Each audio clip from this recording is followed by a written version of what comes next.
Welcome back to Eye on Iowa. I'm Sarah Mueller, a reporter with Forbes, and today I am joined by AccuWeather Chief Meteorologist Jonathan Porter.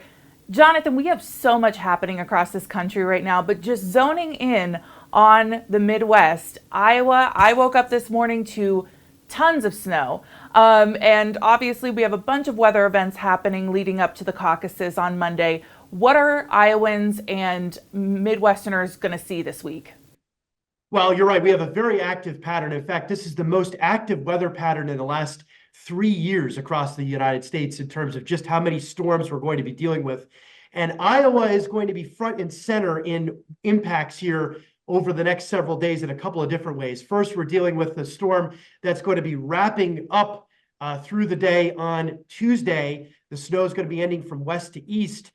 Several inches of snow, in fact, 6 to 10 inches of snow across the state of Iowa. The roads are snow covered and slippery this morning. And although the snow is going to end, it's blowing snow with gusty winds 20 to 30 miles per hour that will also cause travel disruptions through the day today. So this is not what the campaigns are looking for here as they head into their last couple of days before the caucuses. Then we're going to be dealing with a few snow showers around on Wednesday, but another storm as we head into Thursday night and Friday. It looks like the heaviest will be southeastern Iowa over toward portions of Illinois, where there can be a blizzard in some spots. And behind that, Arctic air plunges southeast out of Canada, and it's going to be frigid into the weekend and into the caucuses.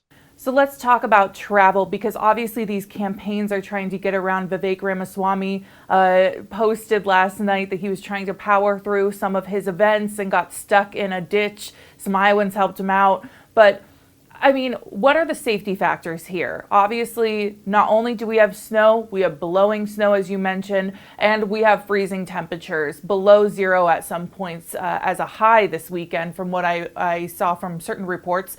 What are the safety factors? Well, there are several different safety-related issues. The bottom line is, in a snowstorm like this, you just can't effectively move around the state. And the campaigns are going to be doing everything in the last minute they want to be barnstorming across Iowa. And we know how important it is in Iowa to connect one-on-one with the voters.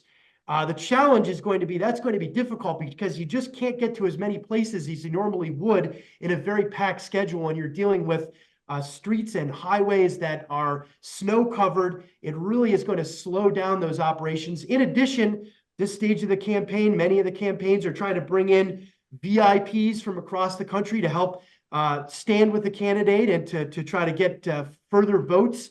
That's going to be really difficult from an air travel perspective in dealing with not only the storm that we're dealing with today, but then also what's to come as we head into Thursday night and a Friday as well. So all of these things mean some disruptions in terms of how quickly you can move around the state. And that barnstorming around the state is really important as we head into the final stretch prior to the caucus. I know organizers for the caucuses were really excited about elements of having the caucuses on MLK Day, given that a lot of people have the day off. It makes it more accessible. But now this weather turnout might impact the accessibility, right? People being able to get rides, people being able to get out in caucus, because most of it has to do with being in person. What do you think that impact is going to be? Yeah, that in-person component is so important in Iowa. And it looks like as we look into the weekend and into early next week, by the time the evening of the caucuses come along on Monday, it looks like the storm track is going to be pushed further to the south and east. That's because we've got this surge of Arctic air that's coming out of Canada. So that'll suppress the jet stream, means that it's likely to be dry on Monday and into Monday night.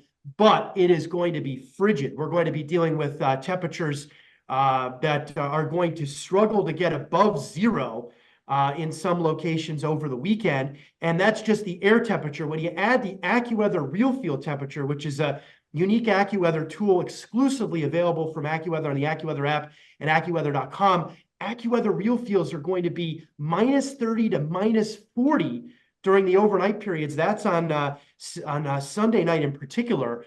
So that's life-threatening cold for people that are outside and don't have the proper protection, coats and gloves and things of that nature. For the danger for frostbite comes up pretty quickly. So people in Iowa are used to dealing with this type of cold, right? This is not going to set any records, but it is going to be particularly noticeable because of just how mild December was. And again, it's coming at bad timing in terms of the campaigns. I can't imagine campaign managers are happy about the series of storms and then, of course, the change to frigid air.